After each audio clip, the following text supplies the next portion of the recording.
தமிழக காவல்துறையுடைய சட்டம் ஒழுங்கு டிஜிபி பொறுப்பு டிஜிபியாக இருந்து வந்த வெங்கட்ராமனுக்கு உடல்நிலை பாதிக்கப்பட்டு அவர் சிகிச்சைக்காக மருத்துவமனையில் அனுமதிக்கப்பட்டிருக்கிறார்.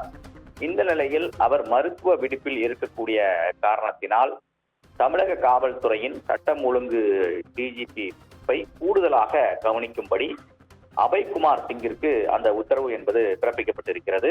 தமிழக அரசு அந்த உத்தரவை பிறப்பித்திருக்கிறது. அபய்குமார் சிங் ஊழல் தடுப்பு மற்றும் கண்காணிப்பு துறை டிஜிபியாக உள்ளார். அவருக்கு கூடுதல் பொறுப்பாக தமிழக காவல்துறையுடைய சட்டம் ஒழுங்கு டிஜிபி பொறுப்பு என்பது வழங்கப்பட்டிருக்கிறது.